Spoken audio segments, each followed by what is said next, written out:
Welcome to PM7 sports. పేలవమైన batting తో సతమతమవుతున్న team India captain Rohit Sharma practice ఆపేయటం ఉత్తమమని టీమిండియా మాజీ బ్యాటింగ్ కోచ్ సంజయ్ బంగర్ అభిప్రాయపడ్డారు.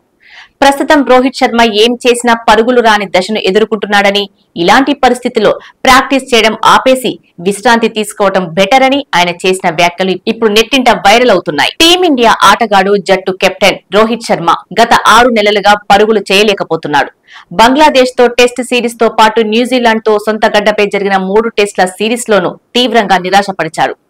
ఆస్ట్రేలియాతో 5 టెస్టుల బోర్డర్ గవాస్కర్ ట్రోఫీలోనూ 3 మ్యాచ్లు ఆడి 31 పరుగులే చేశాడు. ఆఖరి టెస్ట్ కి జట్టు నుండి స్వయంగా తప్పుకున్నాడు. దేశవాళీ టోర్నీ రంజీ ట్రోఫీలోనూ అదే తడబాటు కొనసాగించిన రోహిత్ తాజాగా ఇంగ్లాండ్ తో జరుగుతున్న తొలి వన్డేలోనూ విఫలమయ్యాడు. 7 బంతుల్లో 2 పరుగులే చేసి వెనుదిరిగాడు. ఛాంపియన్స్ ట్రోఫీ 2025కి ముందు రోహిత్ శర్మ వైఫల్యం ఆందోళనకు గురిచేస్తుంది. హిట్ మ్యాన్ బ్యాటింగ్ గురించి అధికారిక బ్రాడ్కాస్టర్ తో మాట్లాడిన సంజయ్ బంగర్ అతను ప్రాక్టీస్ మానేసి తన పాత బ్యాటింగ్ వీడియోలు చూడాలని చెప్పాడు. పరుగుల కోసం అతిగా ఆలోచించవద్దని సూచించాడు. ప్రస్తుతం ఏం చేసినా పరుగులు రాని దశను రోహిత్ శర్మ ఎదుర్కొంటున్నాడు. కొన్నిసార్లు అతి ప్రాక్టీస్ కూడా నష్టం చేస్తుంది. ఇలాంటి దశలో ప్రాక్టీస్ ఆపేసి విశ్రాంతి తీసుకోవటం ఉత్తమం అన్నాడు సంజయ్ బంగర్. ఒంటరిగా తాను అద్భుతంగా ఆడిన వీడియోలను చూడాలి. అప్పుడెందుకు బాగా ఆడానో అర్థం చేసుకోవాలి. కొన్నిసార్లు ఇలా చేయడం ఫలితాన్ని ఇస్తుంది. రిథం అందుకోవడానికి ఉపయోగపడుతుంది.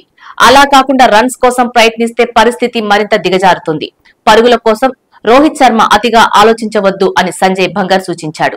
ఇంగ్లాండ్ తో 2వ వన్డే ఆదివారం కటక్ వేదికగా జరగనుంది. ఈ మ్యాచ్ లో రాణించడం రోహిత్ శర్మతో పాటు టీమిండియాకు కీలకం. లేదంటే ఛాంపియన్స్ ట్రోఫీకి ముందు రోహిత్ తీవ్ర విమర్శలు ఎదుర్కోవాల్సి ఉంటుంది. అద్భుతమైన ఆరంభం దక్కితేనే టీమిండియా భారీ స్కోర్లు చేయగలుగుతుంది.